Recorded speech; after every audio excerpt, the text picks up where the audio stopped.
शहर के पुराने हिस्से में एक तंग गली के आखिर में एक छोटा सा टूटा कमरा था। दीवारों में दरारें थी और रोशनी बहुत कम थी। उसी कमरे में रहता था एक पपी, ब्रूनो। ब्रूनो कोई साधारण पपी नहीं था। वह इंसानों की तरह दो पैरों पर चलता था, एक सादा सा कोट पहनता था और हमेशा अपने साथ वायलिन रखता था। हर सुबह ब्रूनो वायलिन कंधे पर टांगकर शहर की सड़कों पर निकल पड़ता। वह चौराहे पर खड़ा होकर वायलिन बजाने लगता। धुन बहुत धीमी, बहुत भावुक होती, जैसे उसके दिल की कहानी हो। लोग रुकते, उसे देखते। कोई हंस देता, कोई मजाक उड़ाता और ज्यादातर लोग आगे बढ़ जाते। ब्रूनो फिर भी बजाता रहता।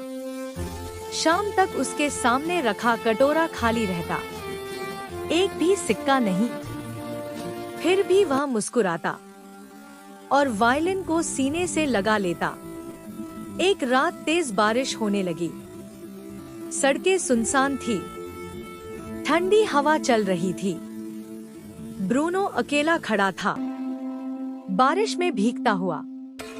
स्ट्रीट लाइट के नीचे वायलिन बजा रहा था।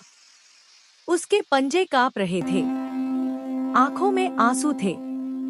अचानक वायलिन की एक तार टूट गई। आवाज बारिश में गुम हो गई। ब्रूनो धीरे से सड़क पर बैठ गया, वायलिन पास रख दिया और चुपचाप रोने लगा।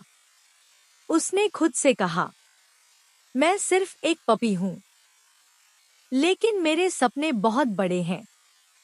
तभी एक छोटी लड़की वहां रुकी। उसके हाथ में छाता था।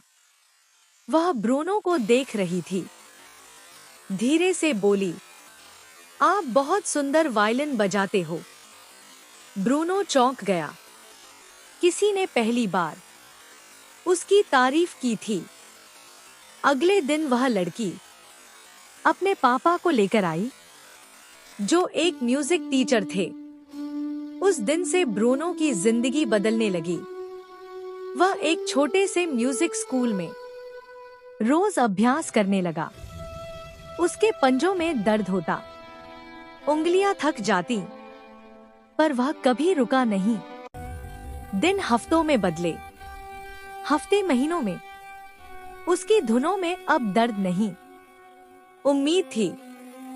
एक शाम शहर के बड़े कॉन्सर्ट हॉल में स्टेज की लाइट जली। स्टेज पर खड़ा था ब्रूनो, सूट पहने, वायलिन हाथ में। पूरा हॉल शांत था। ब्रूनो ने आंखें बंद की और वही धुन बजानी शुरू की, जो कभी बारिश में सड़कों पर रोई थी। लोगों की आंखों से आंसू बहने लगे।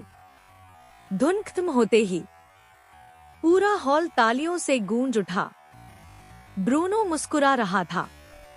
उसकी आंखें खुशी से भर आई थी। उस दिन के बाद ब्रूनो मशहूर हो गया, लेकिन वह आज भी उसी गली में लौटता, बच्चों के लिए वायलिन बजाता और